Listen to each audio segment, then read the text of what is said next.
And I'm hella young. They call me Zombie Ray.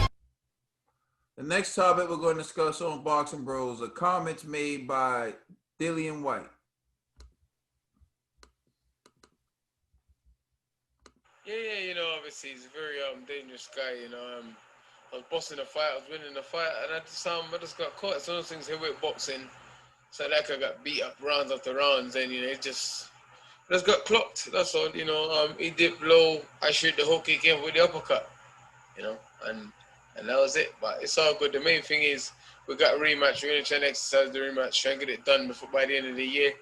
Have a couple weeks rest and get straight back in the gym, and it's not like, oh, I need to improve on anything really, you know what I mean? That's has to just be a bit more switched on in certain stages and clock onto his pattern a bit better, you know? When he dip low, you know, I realize he'll come with the hook or the uppercut. So it's a simple adjustment to make. Any regrets about taking the fight itself? All right.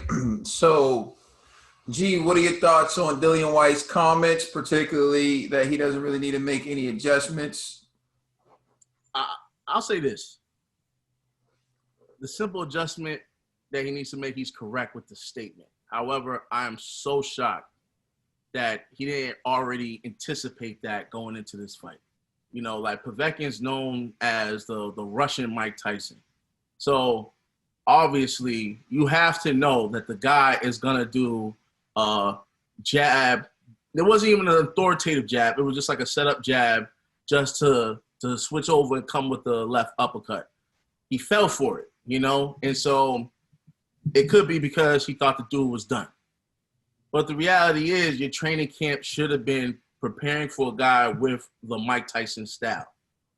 If you really had that training camp, I think that wouldn't have happened. You know what I mean? Because he would have known, I don't need to engage this way. Like, he threw the right hand thinking that he was going to drop Povetkin. And let me backtrack a little bit, because I remember when Complex, the first video, he said Povetkin was looking slow, which was true. The first couple of rounds, Povetkin looked real slow. But when you seen that counter punch, that was pretty fast. You know what I mean? So clearly he still had some gas in the tank that he was reserving. So these are the things that I feel like Dillian Whyte should have been prepared for. And so because of that, I understand what he's saying. These are simple adjustments. But these are adjustments that should have been already established within your camp prior to this fight. So that's why I'm like, maybe it is the fact that he has a new trainer. Maybe they weren't really training for Povetkin. All right. So, Dollar Bill. Poor Dillian. The homie really said it's like, it ain't like I got beat up like the whole fight. You know what I'm saying? Listen. That knockout was like, you got beat up the whole fight. Listen. Yo. Poor Dillian. That's all I'm saying. Poor Dillian. I don't care what you said. That boy knocked you out. Like you was watching Menace to Society. I don't care what you saying in that interview, Dillian. That's you. You get knocked out. You know what I'm saying? Poor Dillian. I don't want to hear nothing from him 6 months. Before he got knocked out, Dillian was like, fix me up some links with them grits.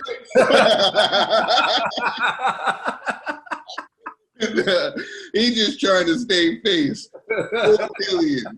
Poor Dillian. Go get a cat skin. Something's up. You know, and salute to Povetkin. You know why? Because even after all the hate that Dillian was giving this dude prior to the fight and during the fight, he still cared for the man. He still was working. Like, damn, this dude's still on that ground, though. Mm-hmm. Damn. You know what I mean? Like, salute. Listen, you know something was up with Povetkin when before the fight started, he was over there talking to himself. I was like, oh, he crazy. You know what I'm saying? He was over there talking to himself. And then Dillian had the audacity not to shake his hand. I get what Dillian was saying. This is a fight. I'm not shaking your hand. But you got to know who you fighting. You know what I'm saying? You not shaking his hand. That's why you got dropped. And his inner Mike Tyson. You know what I mean? That Iron Mike. No, and another thing to say about Povetkin. I know we keep saying how slow he looked in the beginning of the rounds. But if you notice, every time he went to go throw a counter shot, that was real fast. Thank you. That's what I'm saying. Like, it came out fast. Like, the ones he was hitting to the body, and then a couple times he hooked to the head where those were fast. And that uppercut was fast. It was like at spurts. He was fighting at spurts. So it was like he was training to go 12 rounds if he had to. He played good. Nick? Shout out to Dillian. Poor Dillian, man. But yeah, this goes back to earlier when we were talking about how disrespectful he is. And that showed you, what was it? In that fight, if he had, like, this shows you how he doesn't respect his fighters. Because even when he was fighting AJ, after the amateurs, he didn't respect the fight. He thought he was going to do what he did to AJ's in the amateurs, and that wasn't the case. So with Dillian, it's like you have to respect your fighters in all of his fights. When the fights gets dropped, he doesn't respect his fighters. He doesn't keep his guard up. He doesn't respect their abilities to knock them out, and that's why he always gets dropped. And that's what happened in this fight. He didn't respect the fighter enough to think that he would get clocked and KO'd like that in the fifth round. So Dillian is more, you have to, you got the skills, but you also have to be aware to not take all those uncalculated risks in every fight you take, because it's not necessary. And you would do yourself justice by saving yourself stamina and endurance to last longer in rounds instead of doing things of that nature. So practice that as well. No, but endurance wasn't the issue in this fight. No, I'm just saying, when he takes some calculated rest, he gets tired and he gets dropped. And this is what happened. This was the reason why he got KO'd. Because he doesn't respect his fighter's ability, thinking he won't get knocked out. And that's why he gets dropped. That's why he gets exhausted, because he overexerts himself after he takes those uncalculated risks. Say he got up from that knockout. Now it's a different fight. Now Povetkin's back in it. Now they're slugging it out.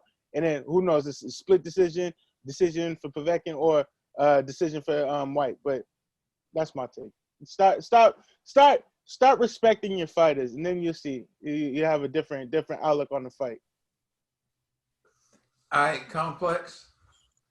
Dillian is actually one of the most improved boxers over the last few years. And when he lost to AJ, he went on a run that was impressive. And he does do a lot better after losing, and he comes back and he learns. I don't like him saying that, well, I don't need to learn much or do much. Not saying he has to overhaul everything. We should always be looking to get better, especially after a loss. You got to take a look and be like, all right, what did I do wrong? How can I get better from that? Because I think that's how he's going to get to that elite level. Dillian's always been on that cusp of, like, he can, some people consider him up there, or he's like in that level, the top kind of 3 boxers in the world. But no, I think Dillian, the thing is this, Dillian gets dropped a lot. And you got to worry about that. Even with his prior trainer, he got dropped, of course, by AJ. He got dropped by Parker. He got dropped by Rivas. He got dropped by Povetkin. So it's a number of guys now. There's a pattern here where you're getting hit and you're going down. And in heavyweight boxing, you don't know when that punch is going to put your lights out. So you got to really want to avoid that. You know what I mean? It seems like a consistent thing now where you're getting dropped. And yeah, he's come back in other fights, but that's not something you want to keep doing, because getting dropped means that you left yourself open enough, or either one or two, your chin is all there, or you left yourself open enough that you got hit with a good shot and then you went down. But it's like, you got to see those coming. So Dillian, I think, should focus on his defense and just making sure he's not taking those kind of shots, because when you get to the higher level, those matter. Getting dropped, you're not going to be able to maybe come back in the rounds or anything like that. You want to avoid that completely. And then AJ says something interesting about his killer instinct. You have Povetkin down twice in the round. You got to close the show. Like, I expected Dillian to win, and I was just expecting what round was he going to do it. I was like, if he can get him out under 6, that's super impressive. And that's going to kind of build your case. So when he dropped him, I was like, okay, it's kind of going to plan. But he should have got him out of there. Now, of course, things happen, and he didn't expect that, but I think he got a little lackadaisical and, wasn't staying sharp. He should have went in there with that killer instinct in that next round. Like, all right, I'm not going to, Povetkin was back up on the ropes, as opposed to he should have been on the front foot trying to get Povetkin out of there, I think. So, I think there's a few things he could do to get better. But Dillian is a guy who's learned from his past mistakes and come back. I'm rooting for him. I hope he does come back better, because he's an interesting character in boxing, and I think we do need him around. So I hope he does actually learn from this and become better. Yeah, so I kind of agree with what Dillian Whyte was saying. I think he said, I just need to be more switched on. And I think if he was more switched on, he would have won the fight. Complex pointed out, he gets dropped. And we know that. He gets dropped in fights. I point out the Joseph Parker fight in particular where I felt like he was saved by the bell. And so knowing that about Dillian Whyte, I always feel like when I look at Dillian Whyte, will he knock out his opponent before his opponent has a chance to knock him out? Is how I look at Dillian Whyte. So when I look at Dillian Whyte versus Povetkin, my mind goes, Dillian's going to beat Povetkin to the punch. Dillian's going to land the shots on Povetkin. So I believe Dillian's going to knock him out before Povetkin has a chance to knock Dillian out, is what I'm thinking when I look at the fight. And that's the way it was playing out. And the key point that Complex brought up was when he dropped Povetkin, he just let him get up, and he never tested the waters for me. Like, I understand, like, you don't want to do what AJ did against Ruiz, which is get completely reckless and just feel like the guy's done. But you do want to test him out and see, like, where he's at. See if he's still what he has left. But in fairness to Dillian Whyte, maybe Povetkin had a lot left because he ended up knocking out Dillian Whyte later. So I do think that he does need to be more switched on, and then not just in his rematch with Povetkin, but just in general, because he does get dropped a lot. He gets hurt a lot. He gets rocked a lot. He gets caught with the big shots. And although you guys are laughing at Ned, I do understand what Ned is trying to say, which is once you get to a certain point in the fight, you don't need to take unnecessary risk. Like, even when in the 5th round, you already up on the scorecards by a lot. By a lot. So you don't need to be against the ropes, letting Povetkin try to get off on you or whatever. Just keep jabbing him, jabbing him, jabbing him. Preserve your stamina until you see an opening and then go for it. But for me, once you build that lead, you should only take calculated risks. No unnecessary risk. No unnecessary risk. And so you have to ask yourself, why does Dillian Whyte have his back against the ropes with the shorter guy in front of him who was just looking for an opportunity to get on the inside and unleash uppercuts and hooks? And so, question, do you think it's because of fatigue? Because that was Ned's argument. It could have been, when you really look at 2020 and guys not being able to work out, say, the way that they normally would, when you factor in Dillian Whyte was like 278 in his last, or 270 something in his last fight, came in at 258. He did lose a significant amount of weight. And, I'm not going to say it's because of fatigue. It was the 5th round, but I'm not saying fatigue factor. But what I'm saying is no unnecessary risk and being more calculated with your output, I think is important. And also understanding your opponent and what your opponent likes to do. Like you pointed out, G, you would think Dillian Whyte going into that fight knows Povetkin loves the dip low and come up with uppercuts and hooks. That Povetkin is looking for the opportunity to come up with an uppercut and come over the top with a hook. Like you said, he's basically known as the Russian Mike Tyson. He was trained by Teddy Atlas, like at one point. So you should know, like, this is what he does. You should look at old Tyson combinations and know that Povetkin knows all of them. Like you should know these things. It's basically coming down to what you're saying, boxing intelligence. Mm-hmm. Boxing Exactly. intelligence. And then he just says in that interview, I got to know when he dips low, he's going to come up. Really? So you mean tell me your back was against those ropes like this and you had no idea he might be coming up with an uppercut? And then my question becomes, would he have known that if Tibbs was in his corner? But I was going to say that too, but I swear that these guys was giving him good advice and he just wasn't taking it. It was like, keep the distance, throw the jab, keep throwing the jab. Why are you going in? Okay. I was like, damn, is he even listening to these dudes? I'm not even listening. Those aren't the guys he's used to hearing in the corner. Yeah. Right? So they were telling him the right things. He just wasn't taking it. And I point that out too, because I'm not saying those guys were bad trainers. They had that man winning the fight.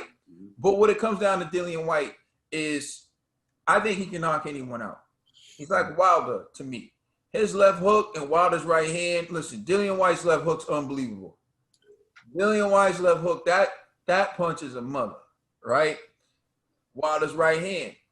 But they also have so many flaws that, like, when you talk about them fighting the best, I just don't know. I got to see it.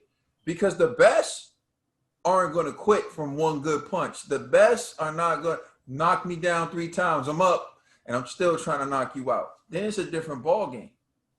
So I think Dillian Whyte can bounce back, but it's going to take a fight where he's focused for as long as the fight lasts, and he's only going to have to take calculated risks, no unnecessary risks, like Anthony Joshua had to do against Andy Ruiz, because these guys will make you pay for every mistake that you make. Let us know how you feel. Please like and subscribe. Check us out on Instagram, Twitter, and Facebook. Also, check out our podcast on all major streaming services. This is the Boxing Bros. Catch me creeping down the dark street. This is where me and the zombies meet. Guarantee we all gonna eat. It's Zombie Ray again with HD. I'm a zombie in the night, you better run from me. Zombie Ray in the house, you better run, homie. Brought a mask and some gloves with some thugs with me. I came to do damage, you wanna purge with me. Super Saiyan zombie, I'll be